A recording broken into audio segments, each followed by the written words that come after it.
Welcome to exams are. आज है 18 जुलाई 2022 और 18 जुलाई 2022 की जितनी भी डेली इम्पोर्टेंट न्यूज़ है उन सब पर चर्चा करेंगे एमसीक्यू के रूप में। अगर आप हमारे चैनल पर नए हैं तो चैनल को सब्सक्राइब करें, बेल आइकन को ज़रूर दबाएं क्योंकि जब भी हम कोई नया वीडियो अपलोड करें तो उसका नोटिफिकेशन आप तक पहुँच जाए। चलिए शुरू करते हैं आज के daily current affairs question number 1 से। और क्वेश्चन नंबर 1 है, हाल ही में mother Teresa memorial award for social justice 2021 किसे प्रदान किया गया है। ये अवार्ड 2021 का है, दिया गया है 2022 में, ये आपको याद रखना है। तो ऑप्शन 1 है प्रियंका चोपड़ा, ऑप्शन 2 है दिया मिर्जा, ऑप्शन 3 है दीपिका पादुकोण, ऑप्शन 4 है ऐश्वर्या राय। तो mother Teresa memorial award for social justice 2021 ये दिया गया है दिया मिर्जा को, यानी ऑप्शन नंबर 2 इसका करेक्ट है। ये यूनाइटेड नेशन एनवायरनमेंट प्रोग्राम या यूएनईपी की गुडविल एम्बेसडर भी हैं। चलिए थोड़ी सी और जानकारी देख लेते हैं। तो वर्ष 2021 के लिए मदर टेरेसा मेमोरियल अवार्ड ये दिया गया है दिया मिर्जा को, और ये इनको इसलिए दिया गया है कि इनका जो पर्यावरण के क्षेत्र में जो कंट्रीब्यूशन है, जागरूकता फैलाई है इन्होंने, इसके लिए। और ये अवार्ड जो है वो महाराष्ट्र के गवर्नर भगत सिंह द्वारा प्रेजेंट किए गए हैं, यानी इन्होंने ही दिया है। ठीक है जी, चलिए नेक्स्ट क्वेश्चन की ओर बढ़ते हैं। क्वेश्चन नंबर 2, जुलाई 2022 में Villa de Benasque international chess tournament, ये टूर्नामेंट का नाम है चेस के, तो Villa de Benasque international chess tournament ये किसने जीता है। तो ऑप्शन 1 है मैग्नस कार्लसन, ऑप्शन 2 ये डी गुकेस है, ऑप्शन नंबर 2 जो है ये गुकेस है, गुकेस, और ऑप्शन नंबर 3 है अली रज़ा फिरोज़ा, और ऑप्शन 4 है अरविंद चिदम्बरम। तो Villa de Benasque international chess tournament 2022 का ये जीता है अरविंद चिदम्बरम ने, यानी ऑप्शन नंबर 4 इसका करेक्ट है। चलिए थोड़ी सी और जानकारी देख लेते हैं। तो Villa de Benasque international chess tournament 2022 ये अरविंद चिदम्बरम ने जीता है, और अरविंद चिदम्बरम जो हैं ये नेशनल चैम्पियन भी रह चुके हैं।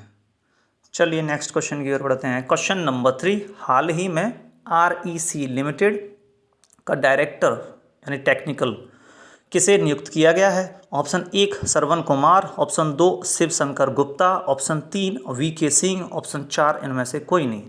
तो REC लिमिटेड का डायरेक्टर नियुक्त किया गया है, ये हैं VK सिंह, ऑप्शन नंबर 3 इसका करेक्ट है। चलिए थोड़ी सी और इन्फॉर्मेशन देखते हैं। तो रूरल इलेक्ट्रिफिकेशन कॉरपोरेशन ये एक नवरत्न कंपनी है, और जो इलेक्ट्रिसिटी से संबंधित जो प्रोजेक्ट्स होते हैं उन सब को फंडिंग करती है ये, और इसके जो डायरेक्टर नियुक्त हुए हैं वो हैं VK सिंह। ठीक है जी, और REC लिमिटेड की स्थापना जो है वो 1969 में हुई है। चलिए नेक्स्ट क्वेश्चन की ओर बढ़ते हैं। क्वेश्चन नंबर 4, हाल ही में मियावाकी अर्बन फॉरेस्ट प्रोजेक्ट किस राज्य में लॉन्च किया गया। Option 1 Kerala, option 2 Andhra Pradesh, option 3 Tamil Nadu, option 4 Telangana. तो मियावाकी अर्बन फॉरेस्ट प्रोजेक्ट ये लॉन्च किया गया है कोयम्बटूर तमिलनाडु में, यानी ऑप्शन नंबर 3 इसका करेक्ट है, मियावाकी अर्बन फॉरेस्ट प्रोजेक्ट। चलिए इसके बारे में थोड़ी और जानकारी देखते हैं।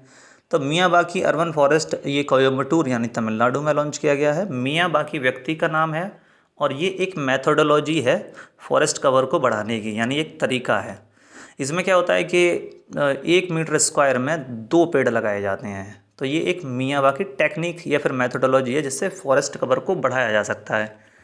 तो मियावाकी जंगलों को हरा भरा बनाने और फॉरेस्ट को बढ़ाने की एक विधि है, और इस प्रोजेक्ट के तहत यानी मियावाकी अर्बन फॉरेस्ट प्रोजेक्ट के तहत 7000 से अधिक पौधे लगाए गए हैं, और ये 80 से ज़्यादा प्रजातियों के हैं, यानी अलग अलग स्पीसीज़ की हैं, वेराइटीज़ इनकी अलग अलग हैं।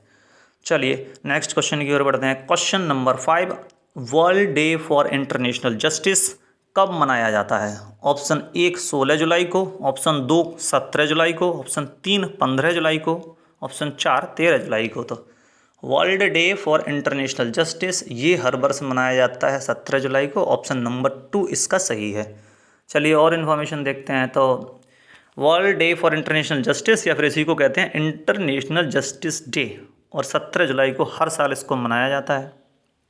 ठीक है जी, और क्यों मनाया जाता है कि इसी दिन जो रोम संधि है स्टैच्यू 1998 में ये फोर्स में आई है और इसी के तहत अंतर्राष्ट्रीय अपराध न्यायालय यानी इंटरनेशनल क्रिमिनल कोर्ट की स्थापना भी हुई है इसी संधि से। तो इसी दिन मनाया जाता है 17 जुलाई को इंटरनेशनल डे फॉर जस्टिस या इंटरनेशनल जस्टिस डे। चलिए नेक्स्ट क्वेश्चन की ओर बढ़ते हैं। क्वेश्चन नंबर 6, हाल ही में बुंदेलखंड एक्सप्रेसवे का उद्घाटन किस राज्य में किया गया? Option 1 Uttar Pradesh, option 2 Bihar, option 3 Chhattisgarh, option 4 Maharashtra.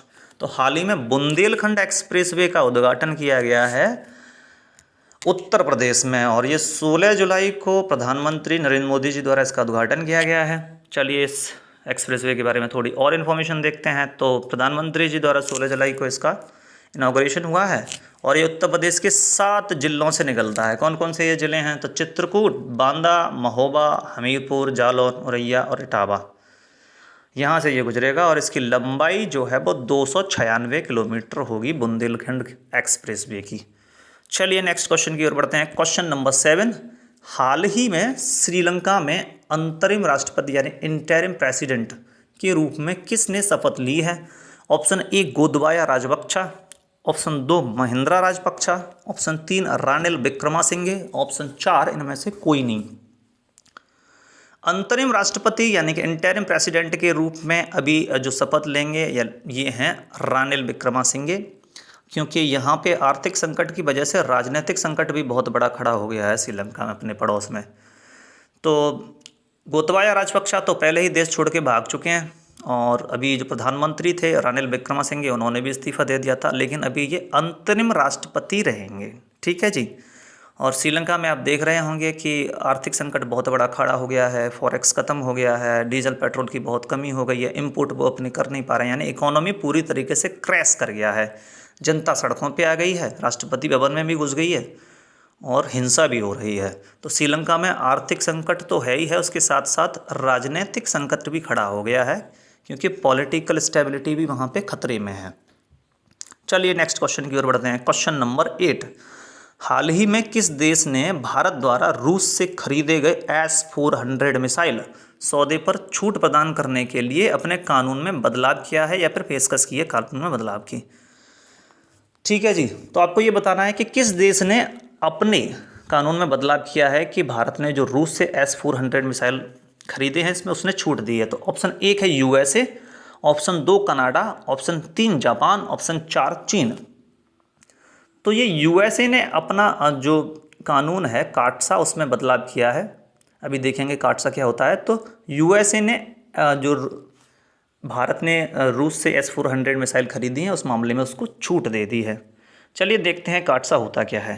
देखिए काटसा एक एक्ट है जो USA का है जिसका नाम होता है countering America's adversaries through sanction act. यानी इसका मतलब ये होता है कि जब भी कोई देश USA के दुश्मन देश से कोई रक्षा तकनीक खरीदता है तो फिर USA उस पर भी सैंक्शंस यानी प्रतिबंध लगा देता है। तुर्की के साथ ईरान से इन सब पे लगाए गए हैं, तुर्की पे भी लगाए गए हैं, लेकिन भारत इस मामले में अपवाद है। तो भारत को छूट देने के लिए उन्हें काटसा में बदलाव कर रहे हैं। Countering America's adversaries through sanction act में US बदलाव कर रहा है भारत को छूट देने के लिए, क्योंकि भारत ने भी तो रूस से S-400 लिए हैं तो यहाँ भी सैंक्शन लगने चाहिए थे। लेकिन अब आप भारत का प्रभाव देख सकते हैं कि भारत पे सैंक्शंस नहीं लगा रहा है US। चलिए नेक्स्ट क्वेश्चन की ओर बढ़ते हैं। Question number 9, reserve bank of India ने किस बैंक के साथ पेमेंट सिस्टम में सहयोग को बढ़ाने के लिए MOU पर हस्ताक्षर किए हैं? तो ऑप्शन 1 है सेंट्रल बैंक ऑफ अर्जेंटीना के साथ, option 2 Swiss national bank, option 3 bank Indonesia, option 4 bank of Afghanistan. तो रिजर्व बैंक ऑफ इंडिया ने बैंक इंडोनेशिया के साथ जो पेमेंट सिस्टम है इसमें कॉपरेशन को बढ़ाने के लिए MOU यानी कि मेमोरेंडम ऑफ अंडरस्टैंडिंग पर हस्ताक्षर किए हैं। चलिए थोड़ी सी और इन्फॉर्मेशन देख लेते हैं।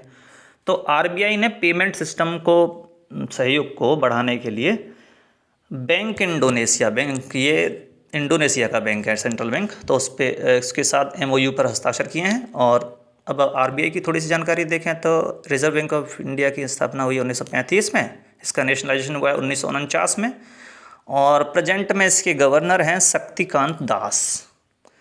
चलिए नेक्स्ट क्वेश्चन की ओर बढ़ते हैं। क्वेश्चन नंबर 10, उपराष्ट्रपति पद के लिए विपक्ष की ओर से उम्मीदवार किसे बनाया गया है?